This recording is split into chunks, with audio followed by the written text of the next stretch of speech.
Tips পয়েন্টে সবাইকে স্বাগতম। আমাদের আজকের আলোচনার বিষয় তরমুজের ভেতর ভেজাল রং আছে কিনা জেনে নিন। চলুন জেনে নেওয়া যাক বিস্তারিত।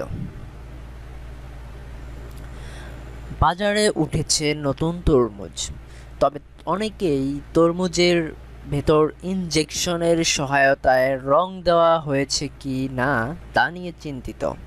সম্প্রতি ঢাকা বিশ্ববিদ্যালয়ের রসায়ন বিভাগের চেয়ারপারসন নীলুফার নাহারের তত্ত্বাবধানে এই রং নির্ণয়ের পদ্ধতি উদ্ভাবন করেছেন একই বিভাগের চতুর্থ বর্ষের শিক্ষার্থী তানহাউল ইসলাম ও আহসান হাবিব খন্দকার।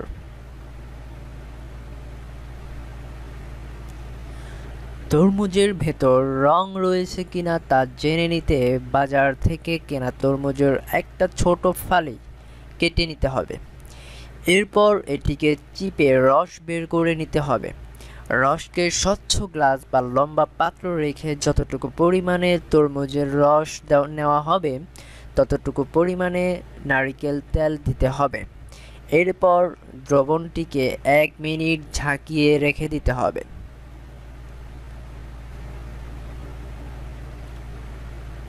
5 মিনিট এভাবে রেখে দিলে পাত্রের দ্রবণের নিচের স্তর যদি পানির মতো সাদা হয়ে ওঠে তাহলে বুঝতে হবে তরমুজে কোনো কৃত্রিম রং নেই। তরমুজে কৃত্রিম রং থাকলে নিচের স্তরের পানির রং লাল বা গোলাপি হয়ে যাবে, কারণ কৃত্রিম রং তরমুজের পানিতে দ্রবীভূত হয় না।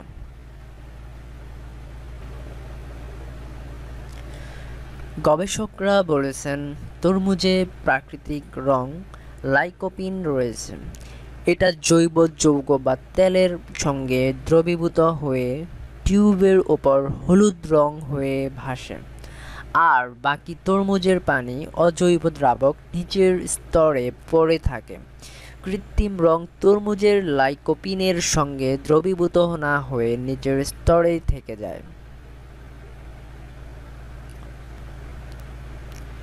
ধন্যবাদ আমাদের ভিডিও দেখার জন্য। ভিডিও ভালো লাগলে লাইক, শেয়ার ও কমেন্ট করুন এবং পরবর্তী টিপস পেতে চ্যানেল সাবস্ক্রাইব করুন।